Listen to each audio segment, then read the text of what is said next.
Assalomu alaykum, hurmatli kanalimiz obunachilar, hurmatli fuqarolar. Demak, bugun sizlar bilan qanday qilib sudga elektron murojaat qilishni ko'rib chiqamiz. Birinchi navbatda biz demak, internetga ulangan bo'lishimiz kerak va Google Chrome yoki shunga o'xshagan Yandex demak platformalar orqali kirishimiz kerak va sud.uz saytini topib olishimiz kerak bo'ladi. Xo'p, sud.uz saytiga kirganimizdan keyin hamma o'ziga moslab xohlasa o'zbek, xohlasa kiril, rus to'g'rilab oladi bu joyni. Masalan, menga lotin o'zbekni lotini demak ma'qul keladi. Shunga o'zgartirib olsam bo'ladi. Xo'p, sud.uz saytiga kirganimizdan so'ng, xo'p, elektron sudga murojaat qilish bo'limi chiqadi. Bu bo'limni ustiga bosamiz va OneID orqali kirishimiz kerak bo'ladi. Xo'p, meniki avtomatik tarzda oldin kirganligim uchun hozir saytga kiriladi.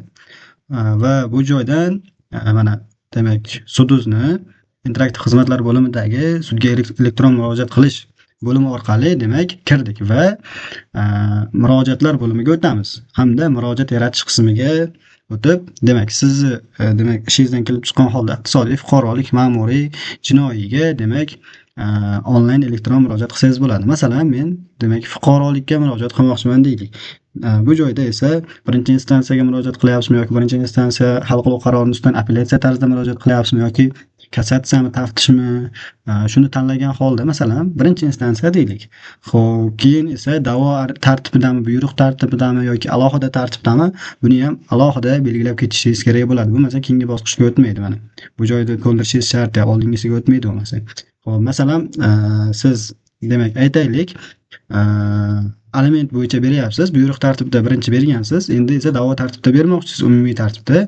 Buning uchun da'vo tartibini bosasiz va oldinga qismini bosasiz. Bu joyda qayerga beryapsiz, viloyatni tanlang deydi. Xo'p, unutmang, siz agar aliment yoki boshqa alohida hollardan belgilanmagan tarzda boshqacha demak holat bo'ladigan bo'lsa, asosan javobgar joylashgan demak hududdagi sudga berishingiz kerak bo'ladi. Qarz undirish bo'ladimi yoki bo'lmasa boshqa har qanday holatda ham demak mehnat munosabatlarimi, demak bu holatlarda siz javobgar joylashgan hududdagi sudga da'vo arizasi yoki murojaatingizni kiritishingiz kerak bo'ladi. Buyruq tartib bilan alohida tartib bilan va hokazo. Demak biz da'vo tartibida kiritdik. Buni endi masalan aytaylik, javobgar Toshkent shahrida joylashgan. Xo'p, Toshkent shahridagi sudlarni belgilaysiz. Fuqarolik ishlari bo'yicha Toshkent shahar sudi yoki bo'lmasa Uchtepa tumanlararo fuqarolik sudi ham bor. Xo'p, Uchtepa fuqarolik ishlari bo'yicha mana Uchtepa tumanlararo sudi masalan. Xo'p, da'vogarni tanlang deydi. Da'vogar demak o'zingizni demak elektron OneIDingiz orqali kirganingizdan so'ng o'zingizni ma'lumotlaringiz kelib chiqadi. Menda o'zimniki kelib chiqdi. Qo'shimcha da'vogarlar bo'lsa, plyusni bosib kiritishingiz kerak bo'ladi. Video konferensiya tizimi orqali sud majlisida ishtirok etasizmi degan qismi bor. Agar sizga javobgar joylashgan hudud uzoqlik qiladigan bo'lsa, borish imkoningiz bo'lmasa, video konferensiya tizimi orqali sud majlisida ishtirok etishni bossangiz bo'ladi. Bu uchun alohida demak oxirida to'lov summasi ham kelib chiqadi. Masalan, men video konferensiya aloqa rejimida ishtirok etmoqchiman VKSda. Keyingi demak aytmoqchi bo'lsam, video konferensiyani VKS deb ketaman. Ko'pincha VKS bizning sohada, bizning tilda VKS deb demak aytiladi. Shuning uchun VKS deb tushuntirib o'taman. Xo'p, VKSni bosaman va keyingi qismiga demak o'tamiz. Keyingi qismida da'vo arizani raqami, sana, nizo turi va hokazolar bor. Demak, birinchisi biz nizo turini belgilaymiz. Xo'p, da'vo tartibida demak birinchi belgilagandik. Endi oilaviy munosabatmi, fuqarolikmi, mehnatmi, uy-joymi, shuni belgila deb bu yerdan so'rayapti. Biz demak aytaylik aliment bo'yicha kiritmoqchimiz va oilaviy huquq munosabatlarga doir nizolar deb belgilaymiz. Xo'p, ariza turi qanday deyapti? Ariza umumiy soddalashtirilganmi? Demak, soddalashtirilgan va umumiyni bosamiz. Xo'p, ish turkumi, nikohdan ajratishmi, alimentmi, aliment miqdorini ko'paytirish, kamaytirish, xullas vaziyatingizga, demak sizni ish holatingizga kelib chiqqan holda belgilaysiz. Masalan, biz alimentni demak kiritamiz. Qo'shimcha ish turkumi bormi yoki ikkilamchi ish turkumi bormi deyapti. Qo'shimcha ish turkumiga masalan voyaga yetmagan bolalar uchun aliment ta'minotini belgilaymiz. Agar voyaga yetmagan bolalar uchun aliment ta'minotini belgilaydigan bo'lsak, bolalarning ism familiyasini yozishingiz kerak bo'ladi.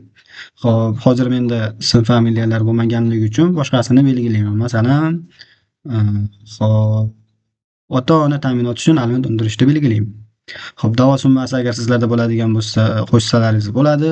Demak, qancha da'vo qilmoqchisiz universitetga, moddiy zarar, ma'naviy zarar va hokazo. Mehnat munosabatlarida yoki bo'lmasa o'sha moddiy zarar va ma'naviy ziyon bo'ladigan bo'lsa, bularni bemalol o'zingiz kiritsangiz bo'ladi. Hozir bizni kiritadiganimiz aliment bo'yicha yo'qligi uchun o'chirib turamiz va keyingisiga o'tamiz. Xo'p, keyingisida aytyapti. Jismoniy shaxsmi, yuridik shaxsmi, yakka tartibdagi tadbirkormi sen demak javobgar qilmoqchi bo'lgan odam deyapti. Demak biz xo'p jismoniy shaxs deb belgiladik. Xo'p agarchi she'rni bilsangiz she'rni kiritasiz, bilmasangiz men she'rni bilmayman deb xo'p bu joyda ma'lumotlarni kiritishingiz kerak bo'ladi. Agar she'rni bilsangiz juda ham qulay bo'ladi. Masalan, o'zim she'rimni kiritadigan bo'ldim. Xo'p, qidiramiz bu joyga. Va mana meni ma'lumotlarim kelib chiqdi va javobgar sifatida qo'shamiz. Qani, o'zini o'zi sudga bersa bo'ladimi, ko'ramiz. Chunki boshqa odamlarning she'rini kiritsam shaxsiy ma'lumotlarga buzgan bo'laman, shaxsga doir ma'lumotlar. Shuning uchun o'zimnikini kiritishga qaror qildim. Keyingisini bosamiz. Xo'p, agar siz davlat bojidan ozod etilgan bo'lsangiz, imtiyozli bo'lsa, demak buni belgilab ketasiz. Imtiyozim bormi yo'qmi desangiz, davlat boji to'g'risidagi qonun 8-moddasida belgilab o'tilgan 4233-moddasi va hokazo shularga tushasizmi yo'qmi deyapti. Agar imtiyozingiz bo'lmasa, menda imtiyoz yo'q deysiz. Aliment bo'yicha demak murojaat qilinganda davlat boji to'g'risidagi qonun 8-moddasi Fuqarolik protsessual kodeksining 167-moddalariga asosan ozod etiladi va shuni asos qilgan holda biz davlat boji to'g'risidagi qonun 8-moddasini olib turamiz. Xo'p, lekin mana murojaat VKS tarzida biz VKS eslaringizda bo'lsa boshida kiritdik, VKSda qatnashaman dedik sudga. Shuning uchun 103 ming chiqaryapti va pochta xarajati har 1200. Agar biz davlat bojini demak menda imtiyoz mavjud emas deganimizda qo'shimcha chiqarishi mumkin edi, lekin aliment bo'lganligi uchun chiqarmayapti. Boshqa demak nizolarda nizoga qarab BXMning 2 baravari, BXMning 5 baravari shu tarzda keltirib chiqaradi. Bu davlat boji to'g'risidagi qonunga asosan. Xo'p, biz bu joyda o'sha yuqorida ta'kidlaganimizdek 8-moddaga asosan deb belgilaymiz va agar biz mana shu joyda demak keyingisiga o'tadigan bo'lsak, kvittansiyalar demak agar mana bu joyda bitta narsaga e'tibor beramiz, kvittansiya agar bo'ladigan bo'lsa qo'shib ketasiz biriktir. Agar bo'lmaydigan bo'lsa oxirgi demak qadamda avtomatik shakllantiriladi. Belgilarni yozmay qo'yibdi. Agar endi muhim joyiga keldik. Sizda bor hujjatlarni biriktirishingiz kerak bo'ladi. Arizangiz bo'lsa yoki bo'lmasa o'sha qanaqadir nizo bo'ladigan bo'lsa bizga bemalol murojaat qilsangiz, Telegramdan Yurist Doniyor.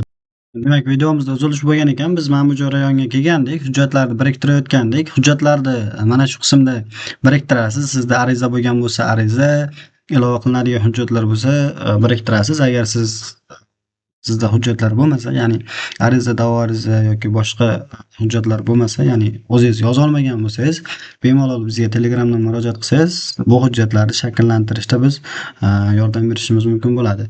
Xo'p, bu qismni o'tganingizdan so'ng, demak, men bu qismni yuklaganingizdan so'ng bu qismda sizni hujjatlaringiz to'g'rimi, bu tomondagi ma'lumotlar to'g'ri kiritganligingizni tasdiqlab ol deydi. Tasdiqlaganingizdan so'ng oxirgi qismga keladi. Sizga demak to'lov uchun kvittansiyalar chiqarib beradi. Xo'p, ana pochta xarajatlari VKS hokazo. Pochta xarajatlari BXMni demak 10% miqdorida keltirib chiqargan 1200. Hozirgi kunda BXMning 1 baravari demak 412 ming hisoblanadi. Demak, mana o'sha mening murojaatlarim bo'limidan, mening murojaatlarim bo'limidan murojaatingizni holatini tekshirib tursangiz bo'ladi. To'lov qilganingizdan so'ng sudga qabul qilinadi. Agar to'lov qilmasangiz, ishingiz sudga demak qabul qilinmasligi mumkin.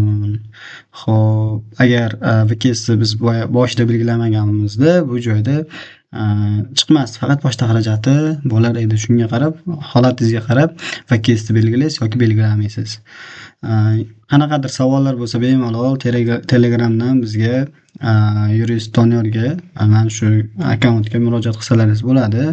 Botimiz ham bor, agar qandaydir demak shaxsiy ma'lumotlar bo'ladigan bo'lsa, lechkada ham yoki botdan ham murojaat qilsalaringiz bo'ladi. Agar spamga tushgan bo'lsalaringiz, bloklangan bo'lsangiz, botga murojaat qilsalaringiz bo'ladi. Agar bepul maslahat kerak bo'ladigan bo'lsa, demak Yurist Pro maslahat guruhiga bemalol yozsalaringiz, qo'ldan kelguncha yordam berishga harakat qilamiz. Va Yurist Pro kanalimizda ham bir-biridan qiziqarli ma'lumotlar, postlar ulashib boryapmiz. Kuzatib borishlaringiz mumkin.